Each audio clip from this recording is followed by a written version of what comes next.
हाँ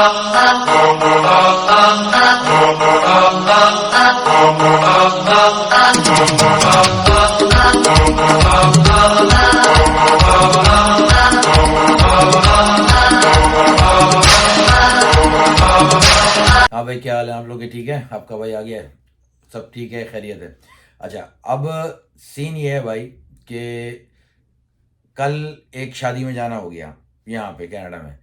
अब वो शादी बड़ी अच्छी थी। अब उस शादी, अच्छा मैंने चूंकि इतनी शादियाँ यहाँ पे अटेंड की नहीं है, तो एक ज़रा क्यूरियोसिटी भी थी कि यार मतलब कि यार चलो चल के देखें शादियाँ क्या वैसी हैं जैसी हमारे यहाँ इंडिया पाकिस्तान में जो होती हैं, या क्या फ़र्क क्या है, कुछ तो होगा ना, ज़रा एक वो भी होता है।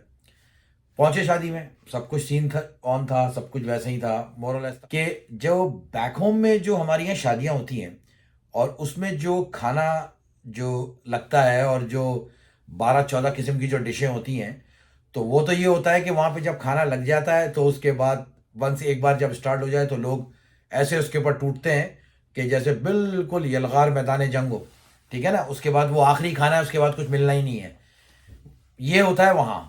यहाँ क्या सीन था, यहाँ हमने देखा कि भाई गोरी गोरी सारी जो है ना सब खड़ी हुई हैं हर ट्रे के पास। अब जो बंदा जा रहा है, आपको कोई सीन नहीं है कि आप खुद अपना खाना निकाल रहे हैं, वो आपसे निकाल निकाल के आपकी प्लेट में अगर 3 डिशें या 4 डिशें हैं तो वो निकाल निकाल के आपको खुद से दे रही है। उसका एक फ़ायदा क्या है? उसका एक फ़ायदा सबसे बड़ा ये हुआ कि यार एटलीस्ट जो मैं ले रहा हूँ पूरी कोशिश कर रहा हूँ कि उतना मैं उसको ख़त्म कर दूँ। ठीक है ना, उससे जो खाने का वेस्ट है वो बच रहा है। फिर मैंने जो है वो क्या कहते हैं एक साहब से यहाँ बात की कि यार ये तो बड़ा अच्छा तरीका है यार, तो ये हम लोग वहाँ क्यों नहीं करते ऐसा? तो उसने कहा तेरा दिमाग ख़राब है। अगर तूने वहाँ पे खाना लगते हुए एक एक बंदा हर खाने की डिश पे खड़ा कर दिया, तो जो तेरे घर की शादी में जो तेरे अपने मेहमान होंगे ना सगे, वही तुझे जूते मार रहे होंगे कि यार हमें जलील करवा रहा है, हम अपनी मर्जी से खाना भी नहीं निकाल सकते। अरे उन बेवकूफ़ों को ये समझाओ, खाना तो तुम्हें जितनी बार खाना है खाओ, ये तुम्हारे लिए है, लेकिन इसका ऑब्जेक्टिव ये है कि खाना ज़ाया ना हो। खाना ज़ाया ना हो, ये इंसानी साइकी है। क्योंकि इंसान जो है वो जब खाना निकाल रहा होता है ना तो ये सोच रहा होता है कि ये मेरा आखिरी खाना है, बस जो खाना है खा लूँ। और अल्टीमेटली होता क्या है, जितना वो निकालता है उसका 40% खाता है, 60% जाया होता है। लेकिन एक साइकी ये है कि अगर एक बंदा वहाँ पे खड़ा हुआ है और आपसे पूछ पूछ के आपको निकाल के दे रहा है, तो एक वो भी होता है कि यार चलो एक बार खा लिया, दूसरी बार जाऊँगा सोचेगा यार कितना भूखा आदमी है। शादियों के जो खर्चे हैं वो बड़ा फ़र्क है, और ये फ़र्क हमने खुद बनाया है। इसका कोई, ये सारी रीत रिवायत ये हमारी अपनी पैदा की हुई है, ये किसी ने हम पे जो है वो ज़बरदस्ती हमारे सर पे पिस्तौल नहीं रखा है कि ये तुमको करना ही करना है, ऐसा कुछ नहीं करना। आज हमारे यहाँ बैक होम के अंदर अगर कोई भी लड़का, लिटरली मैं आपको बता रहा हूँ, ये आज के दौर की बात कर रहा हूँ, कि आज अगर कोई लड़का ये सोचता है कि यार मुझे शादी करनी है तो वो शादी मुझे ऐसे करनी है कि 25 से 30 लाख रुपए तो मेरी जेब में हो ही हो।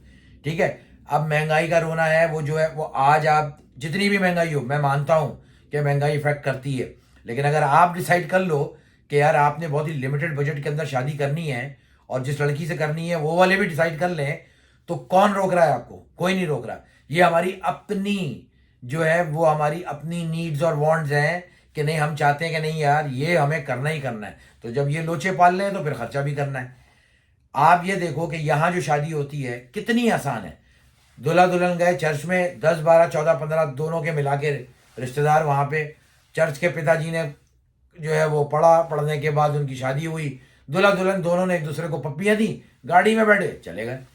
अब हमारे यहाँ क्या होता है, हमारे यहाँ 12 तो फंक्शन होते हैं, उन 12 फंक्शन के अंदर जो है वो चोचलेबाजी हो रही है, वो तमाशा चल रहा है। शादी शुरू होती है तो ख़त्म होने का नाम ही नहीं है, एक हफ्ता 10 दिन पहले से। तो भाई ये सब कुछ जो हम कर रहे हैं तो हम किसी को इसका जिम्मेदार नहीं करार दे सकते। ये सारे खर्चे हमारे अपने हाथों में हैं। बात सिर्फ इतनी है, माइंड सेट की बात है। आज अपने माइंड को तैयार कर लो तो किसी का बाप भी तुमको नहीं रोक सकता अपने खर्चों को कवर करने, अपने खर्चों को बचाने के लिए। आप कर सकते हो, आप किसी को ब्लेम नहीं कर सकते, ये खर्चे आपके अपने हाथ में हैं। लेकिन to cut the long story short, बात सिर्फ कहने की क्या है, बात ये है कि हर चीज़ पे दूसरों को ब्लेम करना छोड़ दो कि यार वो तो ये तो ऐसा, वो तो ऐसा। नहीं, वो सब कुछ है, फिर भी चाबी घोड़े की लगाम आपके हाथ में ही है। आप चाहोगे उतना ही होगा, अगर आप नहीं चाहोगे किसी का बाप भी आपसे नहीं करवा सकता। ये एग्जाम्पल सेट करनी पड़ेगी हर दूसरे आदमी के लिए। जो middle class, lower middle class लोग हैं उनके लिए, क्योंकि कल जिसकी 3-4 बेटियां हैं यार, उसे सबकी शादियां करनी है। अब जो उसकी शादियों में अगर इस तरह के लोचे होंगे तो फिर तो वो बेचारा बस वो तो मरता क्या ना करता क्या करेगा वो। मेरा ख्याल है आखिरी शादी तक तो वो अपने दोनों गुर्दे सब बेच चुका होगा। तो बात यह है कि अपनी जिंदगियों को आसान करें, लोगों को समझाएं, खुद भी समझें और चीज़ों को आसान करें, और ताकि ये एग्जाम्पल सेट करें, ताकि ये लोगों के लिए, दूसरे लोगों के लिए भी एक एग्जाम्पल बन जाए कि हाँ यार इस तरह से काम करने में आफियत और आसानी है। बहरहाल एक बात जहन में आई, मैंने कहा चलो आप लोगों से डिस्कस करूं। कोई जो है क्या कहते हैं आपके दिमाग में कोई ऐसी बात हो, कोई ऐसी चीज़ हो सकता है मैं गलत कह रहा हूं, मुझे कमेंट करके बताएं, ज़रूर बताएं, आपके कमेंट का वेट करूंगा मैं।